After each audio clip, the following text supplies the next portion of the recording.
राधे राधे महाराज जी। महाराज जी, आप कह रहे हैं कि आपने सेना में जाने की इच्छा थी, गए, फिर शराब की आदत लग गई, फिर 2 साल में नौकरी छोड़ दी, फिर गांव में अच्छी बेइज्जती हुई और नशा में लग गया, फिर भाई ने नशा छुड़ा दिया।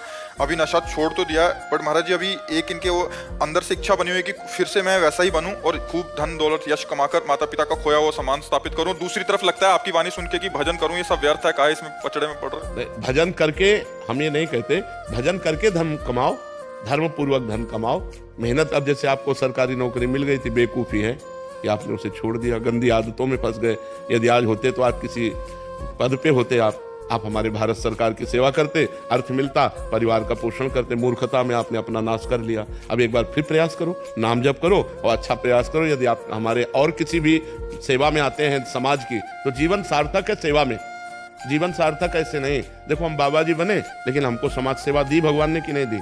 सबसे मिलना, सबसे जुलना, प्रश्न उत्तर करना, सबको संतुष्ट करना, ये समाज सेवा है। बिना समाज सेवा के चाहे कोई भी हो, उसका कल्याण नहीं होता। देखो बड़े बड़े संत समाज सेवा में घूम घूम कर उपदेश करते, घूम घूम कर जाकर उपदेश करते, जन कल्याण करते। ये समाज सेवा करनी पड़ेगी। अगर आप किसी पद पे हैं तो आपको बढ़िया अवसर मिल गया समाज सेवा का। यदि पद नहीं है तो आस पास पड़ोस में ऐसा माहौल बनाओ कि लोग तुम्हें याद करें, तुम्हारे ऐसे आचरण ना हो कि लोग तुम्हें गाली दें। ऐसे आप शराब पियोगे, उद्दंडता करोगे तो लोग क्या कहेंगे? तो ये सब गंदी बातें छोड़ो और नाम जप करो और अच्छे बनने की चेष्टा करो। जैसे समाज सेवा में आपका योगदान हो वैसा बनो। बिना समाज सेवा के, बिना परोपकार के कल्याण नहीं होता। परोपकार अत्यंत आवश्यक है, समाज सेवा अत्यंत आवश्यक है। जैसे कोई पुलिस में है, कोई कहीं है, तो समाज सेवा का बहुत बढ़िया अवसर है। निर्दोष को बख्श देना, दोषी को दंड देना, ये समाज सेवा बन गई। अब उसी में घूस लेकर के निर्दोष को पीट देना और दोषी को मुक्त कर देना पाप बन गया।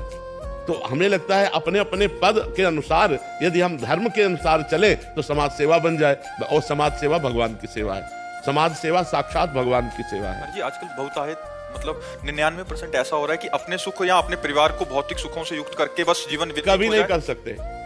पक्का देख लो, जितने घूस लेने वाले बड़े स्तर के हैं, उनके लड़के शराबी, बेईमान, गुंडा टाइप के, तो घूस लेंगे, ज्यादा उद्दंडता करेंगे, निर्दोष को दंड देंगे। तो जब हमारे मालिक का हिसाब किताब आएगा ना, तो ऐसी तैसी हो जाएगी।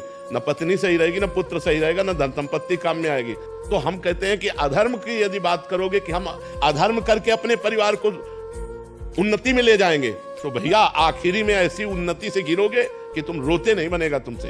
तो इसीलिए कहते हैं धर्म से चलो, दूसरों को सुख पहुंचाओ, तो तुम्हारे परिवार को अपने आप सुख पहुंचेगा। और दूसरों के परिवार को उजाड़ कर अपने परिवार को सुखी करना चाहोगे, ऐसा कभी नहीं हुआ, कभी नहीं हो सकता। ये धर्म है, ईश्वर है, वो देख रहा है, सबका मालिक देख रहा है। जिन्होंने ऐसा किया, दूसरों के परिवार को उजाड़ा, उनके परिवार में कोई रोने वाला नहीं बचा, मिट्टी में मिल गए। इसलिए धर्म से चलो, नमक रोटी खाओ, तो तुम्हारा परिवार हष्ट पुष्ट और शांति युक्त होगा, आनंद युक्त होगा। ये पढ़ाई तो महाराज जी कहीं होती नहीं है, कोई बताने वाला है ही नहीं है। हम इतनी मुश्किल से नौकरी मिली, उसमें तो फिर जब लिखता है कि यार जल्दी से कमा लो धन और अपने खूब ऐश और आराम की जिंदगी, वो फिर जल्दी से ही नष्ट हो जाता है। जब बल्ब जितना वाट है, उस वाट से अधिक लाइट मारे तो खुशी मत हो, वो फ्यूज होने वाला है नहीं? ऐसे ही धर्म से चलोगे तो आप सुखी रहोगे, ज्यादा लाइट मारोगे तो फ्यूज हो जाओगे।